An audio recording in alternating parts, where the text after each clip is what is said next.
इस कहानी की शुरुआत होते ही हमें दो दोस्तों को दिखाया जाता है जो कि एक वीरान बड़े से बंजर रेगिस्तान में और वो यहाँ सैंडी ड्यून्स पर अपनी गाड़ियां घुमाकर काफी एंजॉय कर रहे थे। लेकिन तभी एक मोटरसाइकिल सवार अपनी गाड़ी से नीचे गिर गया। वो काफी हैरान होता है क्योंकि इसी रास्ते से वो 100 टाइम गुजर चुका था, लेकिन इस बार किसी चीज ने उसे नीचे गिराया था। खैर अब ये सब छोड़कर वो जैसे ही फिर से अपनी गाड़ी स्टार्ट करने लगा कि तभी एक बड़ा सा क्रीचर रेत से बाहर निकला और उस लड़के को अपने साथ अंदर ले गया। इसके थोड़ी देर बाद उसका दूसरा साथी यहाँ आता है। उसे अपने पहले साथी का हेलमेट और बाइक यहाँ मिली। उसके दोस्त की बाइक में जो फ्लैग लगा हुआ था वो उसे भी निकाल लेता है और तभी वो देखता है कि एक शार्क जैसा फिन तेजी से उसकी तरफ रेत में आगे बढ़ रहा है। ये देखकर वो डर के मारे जल्दी से अपनी बाइक स्टार्ट करके यहाँ से भागने लगा, लेकिन थोड़ी दूर आगे जाने पर ही उसका बैलेंस बिगड़ गया और वो नीचे गिर जाता है। उसे खतरे का एहसास हो गया था, इसीलिए वो क्रॉलिंग करता हुआ आगे जाने लगा। लेकिन तभी एक बड़ी सी जायंट सैंड शार्क निकलकर उसे अपने साथ ले जाती है। इसके बाद ये सीन शिफ्ट होता है एक छोटे से सी साइड टाउन पर। ये एक खूबसूरत जगह थी जहाँ पर अक्सर टूरिस्ट आया करते थे, लेकिन इतना टूरिज्म होने के बाद भी इस एरिया की जो फाइनेंशियल कंडीशन थी वो ठीक नहीं चल रही थी। इसके बाद हम जिमी नाम के एक आदमी को देखते हैं जो कि इस टाउन का इंचार्ज था और डिस्कस कर रहा था कि टूरिज्म को और ज्यादा बढ़ाने के लिए हमें अपने आइलैंड पर और भी ज्यादा इवेंट करने चाहिए। अब क्योंकि जिमी के फादर इस टाउन के मेयर होते हैं, इसलिए जिमी जानता था कि इन इवेंट्स में जितना भी खर्चा होगा वो उसके फादर संभाल लेंगे और इस चीज के लिए जिमी के फादर भी मान जाते हैं। अब इसके बाद हमें उसी डेजर्ट में दो पुलिस ऑफिसर जॉन और ब्रेंडा को दिखाया जाता है जो कि उन्हीं दो मिसिंग लोगों को यहाँ पर खोजने के लिए आए थे। उन्हें यहाँ पर एक आदमी का सिर मिलता है, लेकिन जो बाकी की बॉडी थी वो यहाँ से गायब थी, इसलिए इन्हें लगता है कि शायद उन दोनों आदमियों को किसी ने खत्म कर दिया होगा। ये अपने चारों तरफ एक अजीब से रास्ते को भी देखते हैं, इन्हें ऐसा लगता है जैसे यहाँ कोई जानवर आया हो।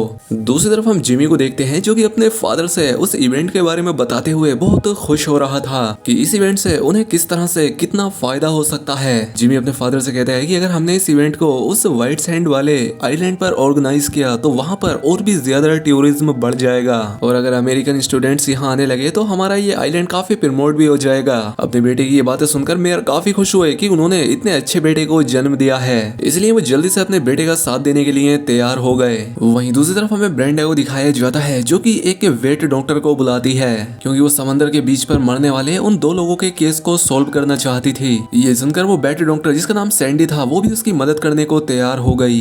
वहीं हमें उस बीच पर एक कपल को दिखाया जाता है। यहाँ पर लेडी आराम से बैठकर अपने ऊपर सनस्क्रीन लगा रही थी, लेकिन तभी अचानक से कोई उसे मार देता है। वो रेत में निगल ली गई, लेकिन उसके बॉयफ्रेंड का सर अभी रेत से बाहर था। लेकिन थोड़ी ही देर में वो बीस्ट, वो जानवर उसे भी रेत के अंदर समा लेता है। वहीं दूसरी तरफ हमें शेरिफ जॉन को दिखाया गया जो कि समंदर के पानी का सर्वे कर रहा था, लेकिन तभी उसने बीच पर एक लड़की को एक शार्क से बचकर भागते हुए देखा जो उसके पीछे पड़ी थी। इसलिए जॉन जल्दी से उसकी मदद करने के लिए बीच पर भागा, लेकिन वहां जाकर जॉन को पता लगा कि ये बस एक यंगस्टर का प्रैंक था। खैर अब दोपहर में जिमी और उसके 3 हेल्पर यहाँ इस बीच पर आए। अभी यहाँ पर अपने प्लान के बारे में डिस्कस करते हुए ही जॉन शेरिफ से मिलते हैं। जब वो जॉन को अपने इस प्लान के बारे में बताते हैं तो एक और फेस्टिवल के बारे में सुनकर जॉन काफी नाराज हुआ और जॉन के गुस्सा होने की वजह ये थी कि पिछले साल जो इवेंट हुआ था उस इवेंट में 15 बेगुनाह लोगों की जान चली गई थी।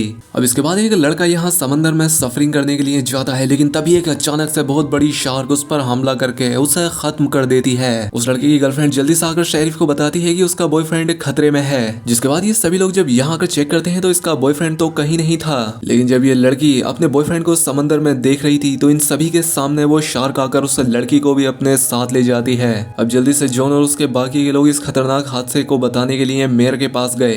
ये यहाँ पर आकर मेयर को बताते हैं कि हालात काफी खराब हैं क्योंकि शार्क पहले ही 2 लोगों को खत्म कर चुकी है और ये हादसे इस टाउन के बिजनेस पर भी एक बुरा असर डालेंगे। ये यहाँ पर सुझाव देते हैं कि जब तक कि उन शार्क्स को कंट्रोल ना कर लिया जाए ये बीच बंद रहने दिया जाए। अब इस सिटी के जो बिजनेसमैन है वो भी सुझाव देते हैं कि हमें इस बीच को बंद कर देना चाहिए। अब इस शहर के जो बिजनेसमैन थे मेयर उनकी बात मान लेता है, इसीलिए वो शेरिफ का फैसला मानकर बीच बंद करने का हुक्म देता है अगले 24 घंटों के लिए। तभी यहाँ पर एक आदमी आता है और इन्हें बताता है कि वो शार्क्स किस तरह की हैं। वो कहता है कि ये सैंड शार्क्स हैं और मैं इन्हें खत्म कर सकता हूँ अगर तुम मुझे $10,000 दो उन्हें मारने के लिए। उसकी बात सुनकर मेयर हंसता है और उसे थैंक्स बोलता है उसके ऑफर के लिए। वहीं दूसरी तरफ हमें सैंडी को दिखाया जाता है जो कि जॉन के साथ अपनी लेबोरेटरी में पहुंचती है उन विक्टिम में से एक के बॉडी पार्ट्स को एग्जामिन करने के लिए। वहीं रात में हमें 2 आदमियों को एक बोट में दिखाया जाता है जो कि उन सैंड शार्क्स को देखने के लिए निकले थे ताकि वो उन सैंड शार्क्स को मारकर मेयर से इसका इनाम ले सके। लेकिन ये नहीं जानते थे कि किस भयानक चीज का सामना करने के लिए ये जा रहे हैं। इतने में ही वो भयानक क्रीचर इन पर हमला कर देता है, जिसके बाद ये लोग यहाँ से भागने की कोशिश करने लगे। लेकिन जो शार्क थी वो बहुत ही ज्यादा फास्ट थी, उसने तुरंत ही इनका काम खत्म कर दिया।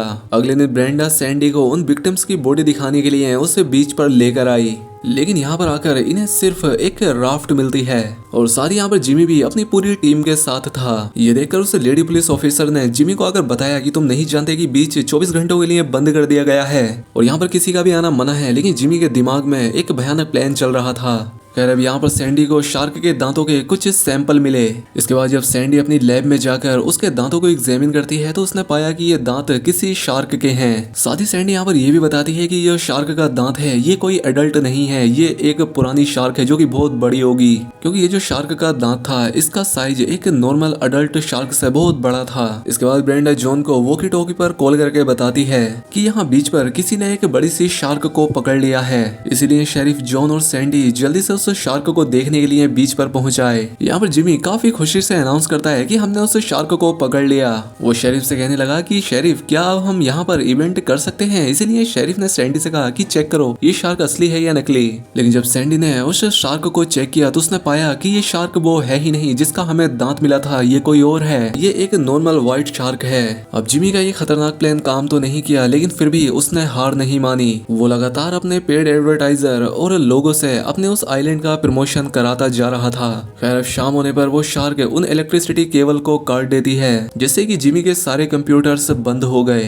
खैर अब रात में ब्रेंडा जिमी के घर जाती है और उसे पुलिस स्टेशन ले आई, क्योंकि इन्हें पता लगा था कि जिमी ने ही उस नॉर्मल शार्क को पकड़ने के लिए कुछ लोगों को पैसे दिए थे। साथ ही रात में वो जो 2 लोग मारे गए थे उन्हें जिमी ने ही पैसे दिए थे उस शार्क को पकड़ने के लिए।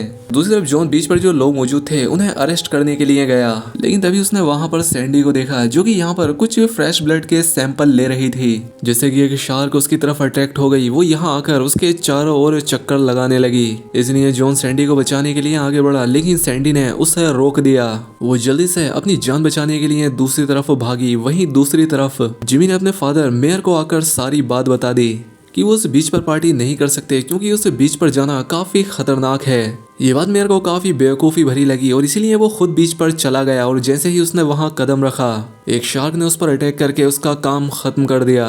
उसी वक्त यहाँ इस बीच पर हम एक मछुआरे को देख पाते हैं जिसे कि जिमी ने ही हायर किया था और वो यहाँ पर उस शार्क की काटी हुई उस वायर को जोड़ने के लिए आया था, जिससे कि इलेक्ट्रिसिटी सप्लाई फिर से चालू हो सके। लेकिन तभी एक बड़ी सी शार्क उसके पास आ गई और जैसे ही उसने दोनों वायर को कनेक्ट किया इलेक्ट्रिसिटी सर्किट की वजह से यहाँ पर एक बड़ा ब्लास्ट हुआ, जिससे उसके साथ साथ वो शार्क भी खत्म हो जाती है। इससे जिमी बहुत खुश हो गया। उसे लगा कि अब वो इस बीच को खोल सकता है, क्योंकि जो सैंड शार्क सभी लोगों के लिए खतरा थी वो खत्म हो चुकी है। दूसरी तरफ हमें सैंडी को दिखाया गया जो उस शार्क के हमले से बच गई थी और वो उस ब्लास्ट हुई शार्क के टुकड़ों को अपनी लैब में एग्जामिन कर रही थी। अब बहुत ज्यादा एग्जामिनेशन और एक्सपेरिमेंटेशन करने के बाद उसे ये पता लगा कि जो सैंड शार्क ये मरी है वो उस बड़ी शार्क का कोई छोटा बच्चा है, ये वो मेन शार्क नहीं है। यानी कि अब उसकी माँ जिंदा है और अब और भी गुस्से में है, क्योंकि वो अपने बच्चे को ढूंढ रही है। वो बहुत खतरनाक और बहुत बड़ी होगी और साथ ही बहुत गुस्से में भी। और इस बच्चे का जो शार्क मीट था वो किसी नॉर्मल शार्क मीट की तरह नहीं था, क्योंकि ये कुछ इस तरह का था जो कि पानी और रेत दोनों में तैर सकता है। अब जॉन ये जानकारी मिलने के बाद इस बारे में जल्दी से जिमी को जाकर बताता है। वो कहता है कि यहाँ कई सारी शार्क्स हैं और जब तक हमें वो सारी सैंड शार्क्स नहीं मिल जाती हम फेस्टिवल को नहीं चालू कर सकते। लेकिन अब जिमी किसी कीमत पर ये फेस्टिवल कैंसिल नहीं करना चाहता था। वो कहता है कि मैं इस फेस्टिवल पर पहले ही बहुत सारा पैसा बर्बाद कर चुका हूँ, अब मैं किसी को ये नहीं बता सकता कि वहाँ पर और भी शार्क्स हैं। दरअसल जब से मेयर की जान गई है अब जिमी ने ही सब कुछ संभाल लिया है और वो अब कुछ भी कर सकता था। इसीलिए जिमी अब इन सारी बातों की परवाह ना करते हुए उस व्हाइट सैंड आइलैंड पर फेस्टिवल को शुरू कर देता है।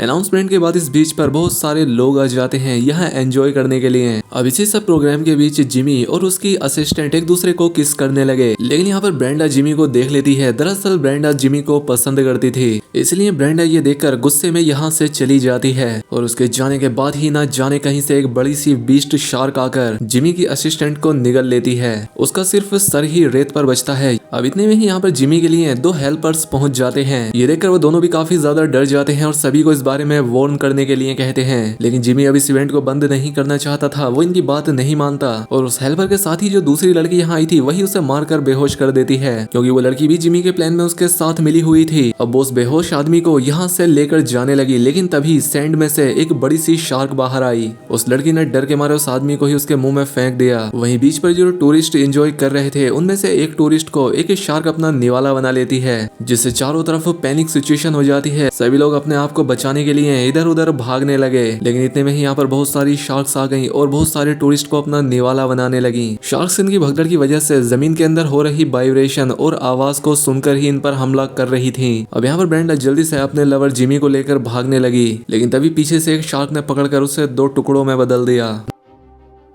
दूसरी तरफ जॉन और सैंडी भी मुसीबत में थे। काफी सारी शार्क्स अब उनके पीछे लग गई थी, इसलिए वो इन शार्क्स से बचने के लिए एक पत्थरों वाली जगह पर चढ़ गए। और साथ ही सैंडी से कहता है कि मदद आने तक हमें यहीं पर रहना होगा। अब क्योंकि जिमी ने भी अपनी लवर को खो दिया था, इसलिए वो जल्दी से वापस बीच पर आ जाता है लोगों को किसी तरह से इन शार्क से बचाने के लिए। और ये यहाँ पर बेंगस नाम के उसी आदमी से मिलता है जिसके पास एक गन भी थी, जो कि उसने अपने पास खुद की हिफाजत के लिए रखी थी। खैर अब किसी तरह से ये लोग अगले दिन पुलिस स्टेशन में मिलकर उन शार्क्स को हराने का एक प्लान बनाते हैं। अब जो इनमें एंगस नाम का ये बूढ़ा आदमी था, ये सैंड शार्क्स के बारे में बहुत कुछ जानता था, इसलिए ये इन्हें बताता है। कहता है कि पहले हमें उन सभी शार्क्स को उनके घोंसलों से बाहर निकालना होगा, तब हम उन्हें मार सकेंगे। अब ये लोग भी उसकी बात मानते हैं और अब ये अपने काम पर लग जाते हैं। सैंडी जानती थी कि ये सैंड शार्क्स वाइब्रेशन और नॉइज सेंसिटिव हैं। उसने यहाँ पर बड़े बड़े स्पीकर्स लगाकर आवाजें करना शुरू की और साथ ही वो रेत पर कुछ ताजा खून भी डालती है। एंगस कहता है कि अब मैं अपने फ्लेम थ्रोअर से उन शार्क्स को मारने के लिए पूरी तरह से तैयार हूँ। खैर अब जैसे ही दोपहर होती है और गर्मी बढ़ती है, वो शार्क्स अपने बिलों से बाहर आकर उन स्पीकर के चारों ओर घूमने लगी, लेकिन तभी उनका ये म्यूजिक बंद हो जाता है। इसलिए जिमी जल्दी से चेक करने जाता है कि ये कैसे हुआ, और यहाँ कर वो पाता है कि ये केबल किसी शार्क ने काट दी है और अब इसे जोड़ने के लिए इनके पास दूसरी कोई वायर भी नहीं थी। इसलिए वो काफी उदास हुआ और उसने खुद को ही सेक्रीफाइस करने का फैसला किया। वो जोर जोर से चिल्लाकर इधर उधर दौड़ने लगा। वो एक सर्कल में दौड़ रहा था ताकि शार्क्स उसकी तरफ आ सकें, और उसका ये प्लान काम करता है। और इतने में ही एक बड़ी सी शार्क उसे अपना निवाला बना लेती है। लेकिन अब एंगस जरा भी देरी ना करते हुए इतने में ही इन सभी शार्क्स पर अपना निशाना लगाकर उन्हें खत्म कर देता है। उसने अपने फ्लेम थ्रोअर की मदद से उन सभी शार्क्स को जला दिया था और इनका ये प्लान काम कर गया था। अब ये लड़ाई जीत चुके थे, लेकिन पता नहीं कहां से तभी एक सैंड शार्क्स का बच्चा आता है और एंगस को अपना निवाला बना लेता है। और जॉन और सैंडी अपनी जान बचाने के लिए जल्दी से एक जगह पर छिप जाते हैं। और अब जैसे ही वो शार्क आकर इन दोनों को भी खाने वाली थी कि जॉन उस फ्लेम थ्रोअर को उस शार्क के मुंह में फेंक देता है और इससे पहले वो एक्सप्लोड होती। ये दोनों यहाँ से भाग जाते हैं और पीछे होता है एक बड़ा धमाका, जिसमें वो शार्क भी खत्म हो जाती है। अब सभी शार्क्स खत्म हो चुकी थी और जॉन और सैंडी अब बहुत खुश थे। और इसी सीन के साथ ये फिल्म, ये कहानी भी यहाँ खत्म हो जाती है। लेकिन पोस्ट क्रेडिट सीन में हमें दिखाया जाता है कि जिमी की असिस्टेंट जो भी बच गई थी, वो किसी को फोन करके मदद के लिए बुला रही थी, लेकिन तभी एक सैंड शार्क आकर उस पर हमला करके उसे खत्म कर देती है, जिसका मतलब था कि वो शार्क अभी पूरी तरह से खत्म नहीं हुई है। तो दोस्तों यही थी इस फिल्म की पूरी कहानी। कैसी लगी आपको ये वीडियो हमें कॉमेंट में जरूर बताएं। ऐसी ही और वीडियो के लिए चैनल को सब्सक्राइब भी कर ले। मिलते हैं अगली शानदार वीडियो में।